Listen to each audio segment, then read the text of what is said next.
Bienvenidos a ACN Noticias, un espacio para conocer la actualidad de la Iglesia en todo el mundo y la realidad de los cristianos que pasan necesidad y que sufren persecución a causa de su fe.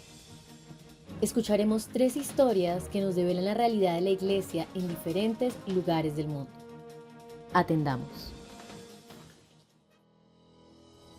Estonia, el renacimiento de la Iglesia Católica.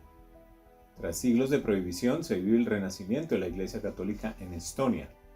El 26 de septiembre de 2024, el Papa Francisco creó la primera diócesis del país.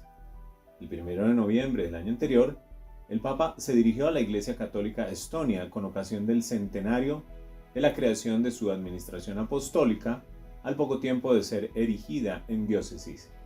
El pontífice felicitó a la Iglesia por su ejemplo de fe a pesar de décadas de sufrimiento, ocupación y opresión, y afirmó que este admirable legado de fe y caridad alentará a la actual generación de sacerdotes, religiosos y fieles laicos. La nueva diócesis está encabezada por Monseñor Philippe Jourdan, administrador apostólico desde 2005, que llegó de Francia en 1996 y ha adquirido la ciudadanía estonia.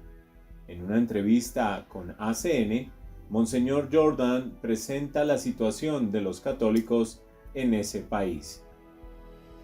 ¿Cuál es la situación religiosa en Estonia? Estonia sigue siendo uno de los países más secularizados de Europa.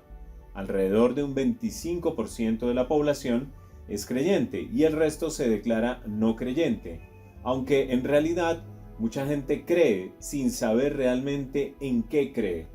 Curiosamente, mientras que en el resto de Europa la secularización avanza cada vez más, estos porcentajes se han mantenido bastante estables aquí en los últimos 25 años.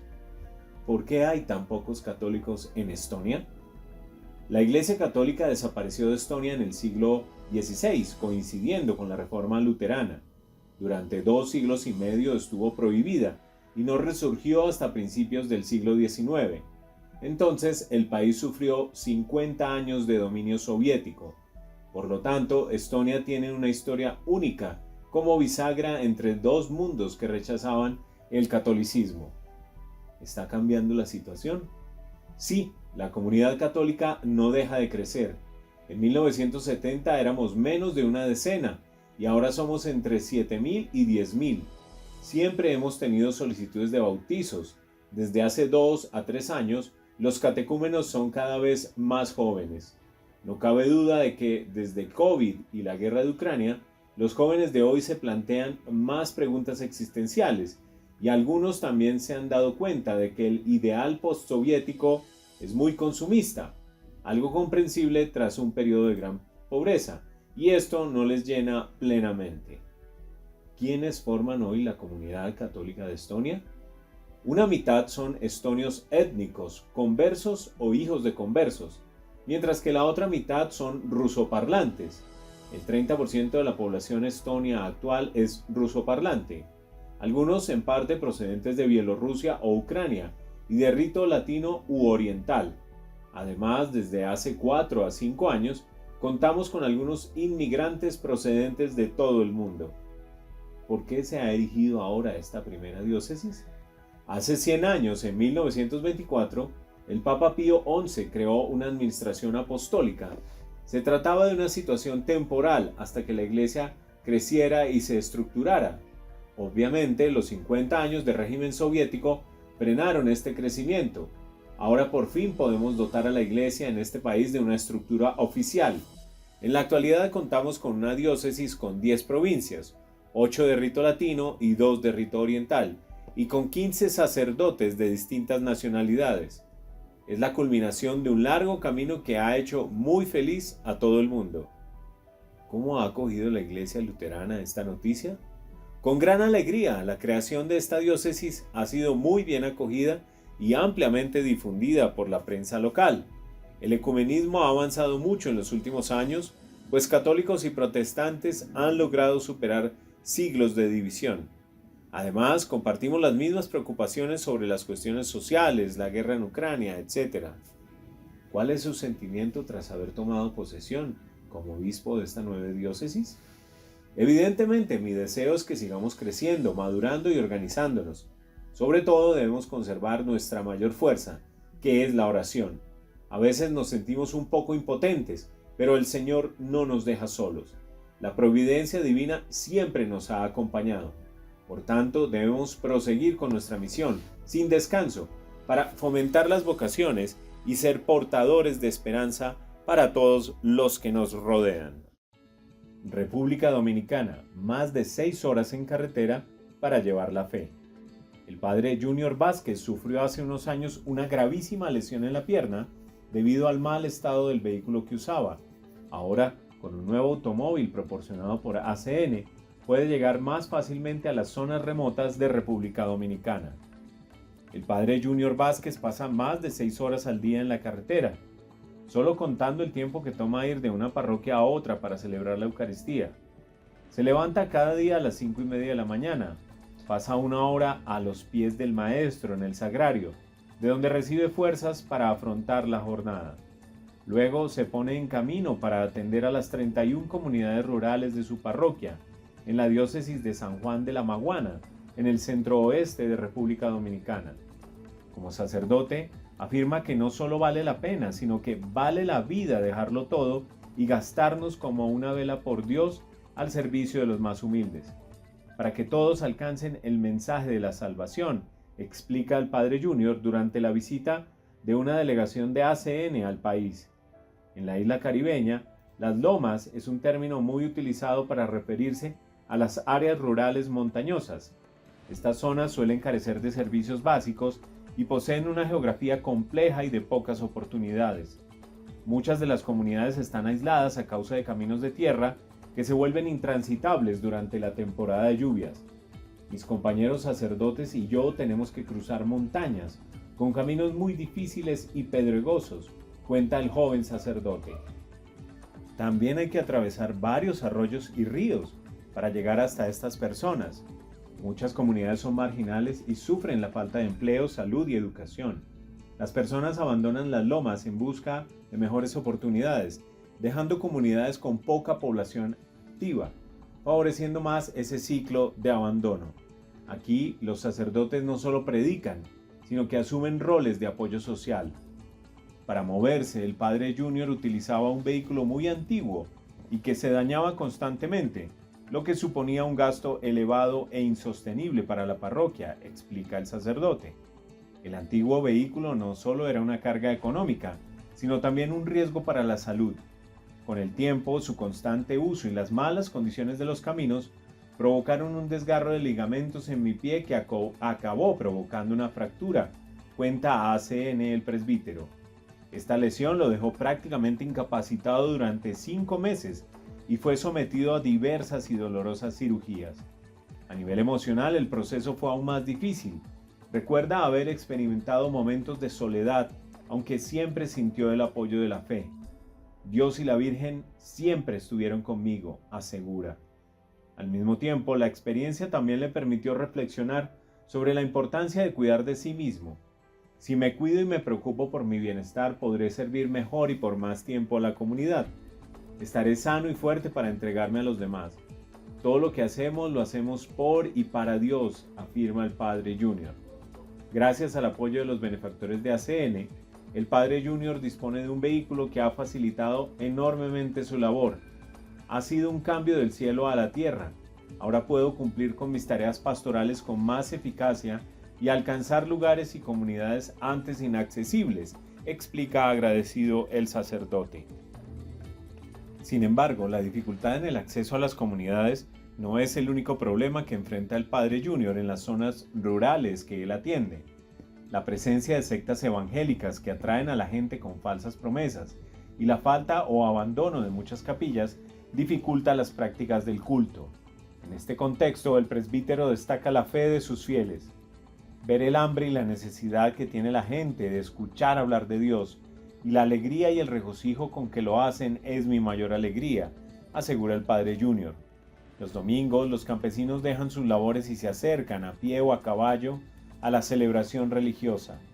Los niños y adolescentes también participan activamente en la misa, convirtiendo la jornada en un día de encuentro y alegría para toda la comunidad, describe el sacerdote. Estamos muy agradecidos con ACN por su apostolado y compromiso con la evangelización y valoramos su sacrificio y generosidad. Oramos al Dios de la vida y a la intercesión de la Santísima Virgen María por ustedes, sus familias y proyectos. Dice, no solo podemos evangelizar predicando, sino también cuando colaboramos y sustentamos a nivel económico y con nuestras oraciones. Es ahí cuando nos convertimos en misioneros y predicadores. Mártires de nuestros días, testigos de la esperanza. ACN dedicará su campaña de Cuaresma a la Iglesia perseguida. Con el inicio de la Cuaresma, ACN lanzará su nueva campaña, Mártires de nuestros días, testigos de la esperanza. Un llamado a la solidaridad con los cristianos perseguidos en el mundo. Inspirada en el Jubileo de la Esperanza convocado por el Papa Francisco, esta campaña busca recordar que los mártires de nuestro tiempo, aun en medio de la persecución, siguen siendo un ejemplo de consuelo, fe y esperanza. Desde 1947, la misión de ACN ha sido sostener a la Iglesia que sufre, especialmente en los lugares donde los cristianos son perseguidos, discriminados y oprimidos. En los últimos años, según los informes realizados por la Fundación, la persecución contra los cristianos no ha disminuido. De hecho, en muchas partes del mundo ha aumentado. Los países y los actores de la persecución han cambiado, pero el sufrimiento, desgraciadamente, continúa. En la bula del Jubileo Ordinario del año 2025, titulada Spes non confundit, la esperanza no defrauda, el Papa Francisco destaca: la esperanza cristiana no engaña ni defrauda, porque está fundada en la certeza de que nada ni nadie podrá separarnos nunca del amor divino. ¿Quién podrá entonces separarnos del amor de Cristo? Las tribulaciones, las angustias, la persecución, el hambre, la desnudez, los peligros, la espada. Pero en todo esto obtenemos una amplia victoria, gracias a aquel que nos amó. La Cuaresma, como tiempo de preparación para la Pascua, recuerda a los cristianos el triunfo definitivo de Jesús sobre la muerte. Si bien la historia de la Iglesia está marcada por la cruz y la sangre de los mártires, se ve iluminada por la esperanza de saber que esto no es el final. La certeza de la resurrección ha impulsado a través de los siglos a los mártires a ser testigos de una esperanza que no muere. Hasta nuestros días, porque la Iglesia sigue siendo atacada, pero también sigue viva, anunciando el Evangelio y sosteniendo a los fieles con esperanza. Con esta campaña, ACN invita a todos a ser parte de esta misión, sostener a nuestros hermanos perseguidos y mantener viva la luz de la esperanza. Para ello, ACN presenta ejemplos de proyectos en 20 países, como Burkina Faso, Nigeria, Mozambique, Pakistán, Sri Lanka, México o Siria. En esta Cuaresma, ACN quiere redoblar sus esfuerzos para fortalecer la presencia de la Iglesia en lugares donde la fe es perseguida, a través de la construcción y reconstrucción de estructuras eclesiales, programas de curación de trauma, apoyo a la formación de sacerdotes y religiosas, y en ayudas de emergencia a comunidades cristianas desplazadas. Trabajamos para que la esperanza no se apague, afirma Regina Lynch, presidenta ejecutiva de la Fundación, resumiendo así los objetivos de la campaña de ACN. Añade la directiva, además, conscientes de que el diálogo interreligioso es clave para la construcción de la paz, ACN promueve proyectos que fomentan el entendimiento entre comunidades de diferentes credos. La reconciliación es un camino esencial para evitar nuevas persecuciones y para construir sociedades más justas y fraternas. Este compromiso de ACN con la Iglesia perseguida se refleja en su logo, donde la barra vertical simboliza un mundo dividido por el mal, marcado por el odio y la injusticia. La barra horizontal representa la fuerza de la fe, una flecha que, tomando su fuerza de la cruz, rompe esa división e impulsa la esperanza. Todo ello está enmarcado en un círculo rojo, color que evoca la sangre de los mártires y el sacrificio de tantos cristianos perseguidos por su fe, y que al mismo tiempo representa la universalidad de la misión de ACN, que abarca a la Iglesia en todos los continentes. Así como la Fundación ACN ha estado al lado de estos testigos de Cristo en todo el mundo, su logo recuerda que la fe es capaz de sanar las heridas de la humanidad y traer unidad donde hay discordia. Originalmente concebida para ayudar a los refugiados alemanes tras la Segunda Guerra Mundial, Aid to the Church in Need, ACN, pronto amplió su misión para incluir el apoyo a los cristianos en países bajo regímenes totalitarios, especialmente en Europa del Este, donde los cristianos sufrían persecución bajo el dominio del comunismo. En sus primeros años, ACN se centró en ofrecer ayuda material a los sacerdotes que trabajaban en condiciones extremadamente difíciles en países del bloque soviético.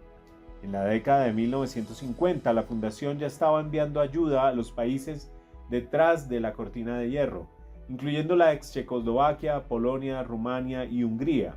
Durante estos años, ACN apoyó a miles de sacerdotes, religiosos y laicos que trabajaban clandestinamente para mantener viva la fe en un entorno hostil. La entrega de vehículos a sacerdotes y la distribución de literatura religiosa fueron claves para mantener la fe en tiempos de represión. Tras la caída del muro de Berlín y el colapso del régimen comunista en 1989, ACN amplió aún más su presencia en Europa del Este. Desde 1990, la fundación ha otorgado más de 500 millones de euros en ayudas para lograr que la Iglesia resurgiera de las cenizas en los antiguos países del bloque soviético. En la actualidad, ACN no solo sigue apoyando a las comunidades en Europa del Este, sino que también está comprometida en lugares donde los cristianos enfrentan persecuciones extremas, como en el Oriente Medio. Tras el estallido de la guerra en Siria en 2011 y la invasión de Irak en 2014 por el Estado Islámico, ACN ayudó a miles de desplazados cristianos, proporcionando albergue, alimentos, atención médica y apoyando la reconstrucción de iglesias destruidas para evitar el éxodo total de la comunidad cristiana. En respuesta a la creciente persecución de grupos yihadistas que buscan imponer una interpretación radical del Islam en muchas partes de África, ACN ha lanzado múltiples proyectos en este continente para fortalecer a la iglesia local, proporcionar ayuda humanitaria a los desplazados y apoyar a las víctimas de los ataques terroristas. En Nigeria, por ejemplo, ACN ha trabajado para reconstruir iglesias y casas de sacerdotes destruidas por la violencia, además de ayudar a las comunidades cristianas desplazadas en el noreste del país. En el Sahel, especialmente en Burkina Faso, ACN apoya a las comunidades que han perdido todo, proporcionando alimentos, medicinas y asistencia educativa. A pesar de la violencia y las dificultades, la Iglesia en África, Asia y Oriente Medio sigue siendo un testimonio poderoso de esperanza. Los cristianos, junto con otros grupos religiosos, luchan por la paz y la convivencia, incluso en medio del caos. ACN está al lado de estos valientes testigos de la fe, ayudándolos a resistir y sostener la esperanza, ya que, como recuerda el Papa Francisco, nada ni nadie podrá separarnos del amor de Cristo, ni siquiera las tribulaciones y persecuciones más terribles. Impactante realidad que nos hace reflexionar sobre los privilegios que tenemos como cristianos de Occidente y nos interpela en nuestra manera de obrar. Gracias por escucharnos y por brindarnos su compañía. Los esperamos en nuestra siguiente emisión. Dios los bendiga.